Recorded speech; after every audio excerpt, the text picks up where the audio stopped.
Olá, meus alunos! Sejam bem-vindos outra vez aqui com o professor Silvio Santos de Ciências. Galerinha do 7º ano, espero que vocês estejam conseguindo entender, né? Que eu esteja conseguindo falar num ritmo que vocês consigam assimilar. Eu sempre procuro detalhar bem o conteúdo e falar de uma maneira bem compassada para que vocês consigam assimilar o conteúdo. E se eu te perguntar, o que a gente viu na última aula? Me diz alguma coisa aí que a gente abordou na última aula. Nós falamos do quê? Falamos do sistema sanguíneo? Foi, né? Errado, você está errado. Se você acha que foi, está errado. Nós falamos sobre algumas coisas sobre a Terra primitiva e falamos também sobre as diferenças básicas entre uma célula procarionte e a célula eucarionte. Lembrando que uma tem núcleo, outra não tem. Falamos sobre umas organelas aí que estão presentes na célula eucarionte.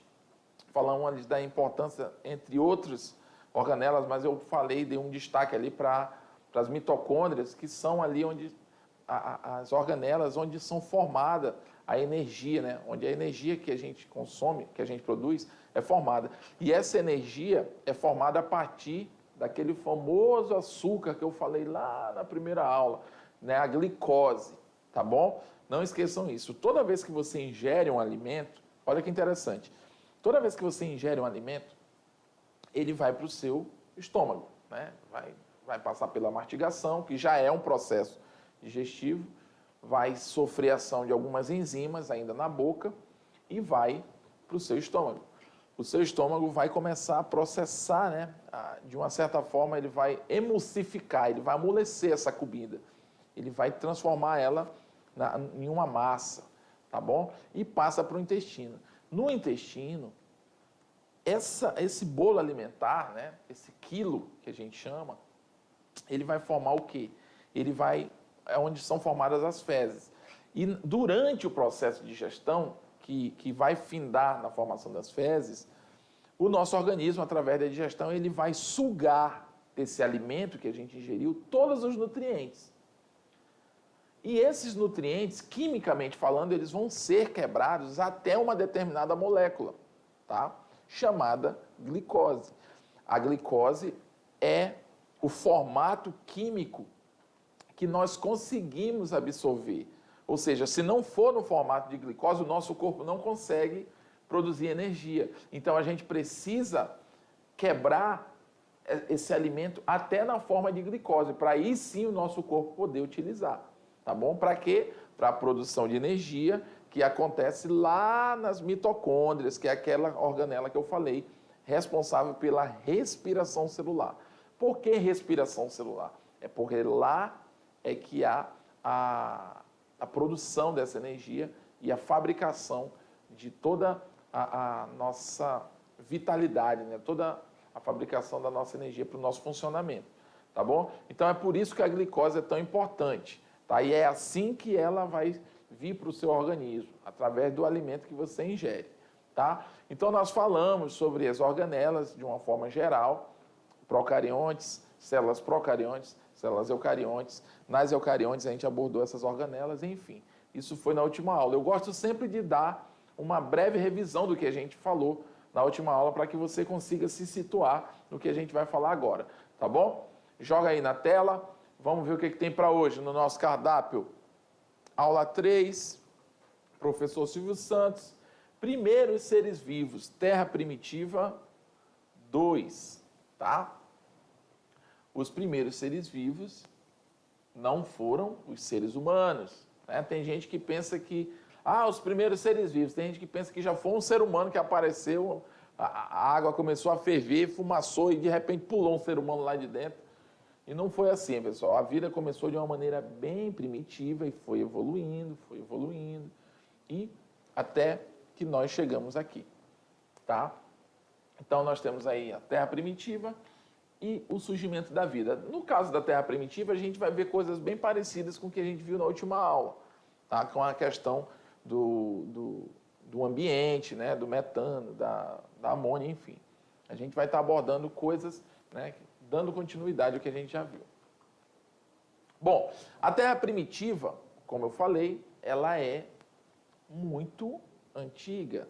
Ou seja, o surgimento aí, digamos aí, da Terra, né, do planeta Terra, ele se deu há muitos bilhões, presta atenção, bilhões de anos atrás, tá? Aproximadamente 4,6 bilhões de anos atrás. Olha que interessante. É muito tempo, pessoal. Uma pessoa que vive 101 anos, né? Outro dia eu vi numa reportagem um senhor que ele fez, eu não sei se ele é chinês, japonês, eu não lembro agora. Ele fez, acho que 113 anos, acho que é isso, né? Aí a gente pensa assim, nossa, mas ele é muito velho, né? Viveu demais. 113 anos a gente acha muitos anos, né? Muito tempo. Você imagina 4,6 bilhões de anos. É muito tempo. Você vai ficar pensando, vai terminar a sua vida, se você tiver 113 anos, que nem esse senhor tinha, e você estiver pensando, você ainda não pensou nada ainda sobre a origem do nosso planeta, tá? Então, 4,6 bilhões de anos, né, a partir do momento ali que aconteceu o Big Bang, que é a teoria mais aceita hoje para a formação do nosso planeta. E o que foi o Big Bang? O Big Bang foi uma explosão, né, que ocorreu no universo há bilhões de anos atrás, e essa explosão, né, os dejetos dessa explosão, a explosão foi tão violenta que ela gerou todo o sistema solar, né? Não só o planeta Terra, tá bom? É importante falar isso. Não foi só o planeta Terra que foi gerado no Big Bang. Foi todo o sistema solar e é como se o núcleo dessa explosão continuasse fervendo até hoje, que é o nosso Sol, tá? E esses dejetos que ficaram ali rodeando esse Sol, né, através dos movimentos lá do universo, a gravidade, enfim, envolve outros elementos até físicos, né? Esses dejetos foram, de alguma forma, se ligando, se encontrando e foram formando novas estruturas, que foram os planetas. E um desses planetas é o nosso queridíssimo planeta Terra, tá bom? Isso aconteceu há quanto tempo, mais ou menos? 4,6 bilhões de anos atrás. Aí vocês podem perguntar assim, professor, mas como assim? Como é que sabe? Se ninguém estava lá. É aí onde entram os estudos geológicos, né? Até mesmo de paleontologia, que vão estudar a questão dos seres vivos mais antigos, das estruturas, né, mais antigas, os tipos de solo, enfim, vão estudar toda um tipo de antiguidade, né, que vão ajudar a entender quanto tempo, né, estudos técnicos, quanto tempo se passou do Big Bang até aqui, tá bom? Então, joga na tela aí, vamos lá. Então, 3,6 bilhões de anos foram os primeiros fósseis.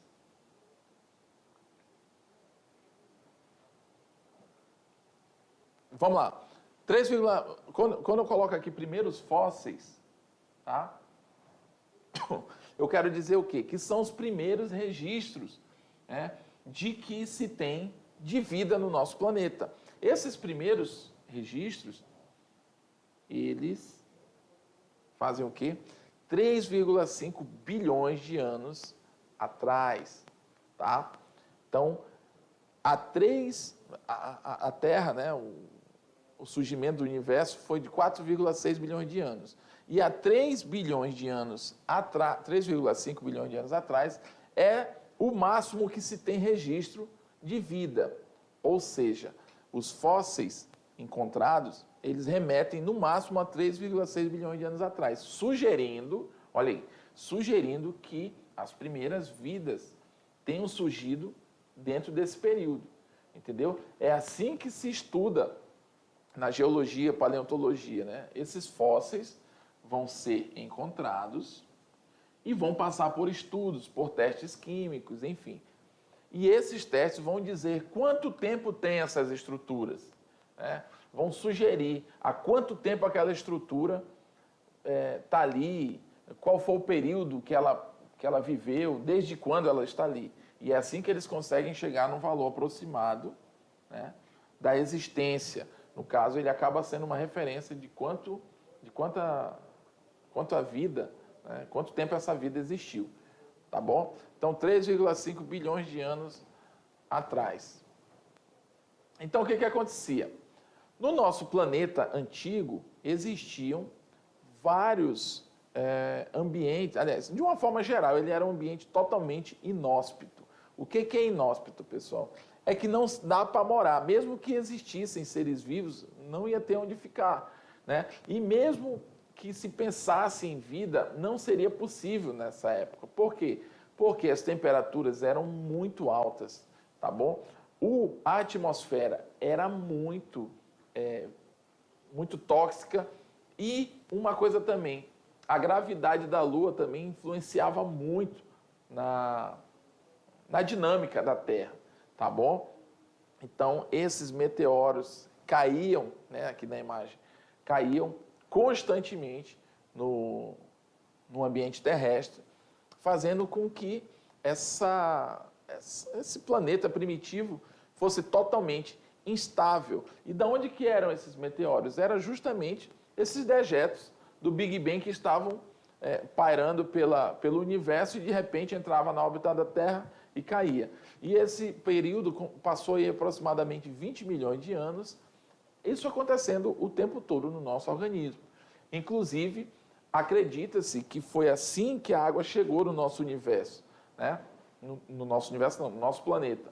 Moléculas de sal, elas vinham aderidas nesses meteoros. E essas moléculas de sal, elas tinham moléculas de água dentro dela, né? Esses cristais, aliás, de sal, eles tinham moléculas de água dentro dele. Imagina um grãozinho de sal com uma molécula de água dentro, né? E eles iam caindo, caindo, até que essa água presente, né? Como foi muito tempo isso acontecendo, essa água começou a aparecer, porque se ela cai pouquinho, ninguém vê, né?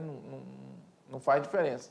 Mas com o passar do tempo, né, vários meteoros caindo, milhões de anos, essa água foi chegando e começou a se acumular na superfície terrestre. Então, aquela superfície que era totalmente líquida, de rocha líquida, né, de magma, ela acabou se solidificando com a presença dessa água. Com o passar do tempo, a água começou a vencer a quantidade de magma e passou a conseguir resfriar esse magma e foi formando, então, os continentes, né? As porções rochosas do nosso planeta, tá? Joga aí na tela, por favor. Então, a gente tem aí, ó, altas temperaturas, naquela época, né? Aqui a gente tem uma imagem do magma, tá? O planeta era formado basicamente por magma, por causa justamente das altas temperaturas. E o que que era esse magma? Ele era formado, aliás, ele é rochas, são rochas, né?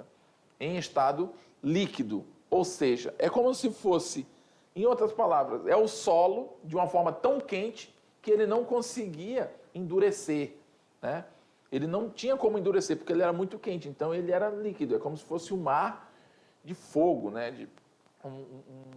Um solo totalmente derretido, rochas derretidas, fazendo com que esse ambiente não permitisse a existência de nenhum tipo de vida ainda nessa época, tá?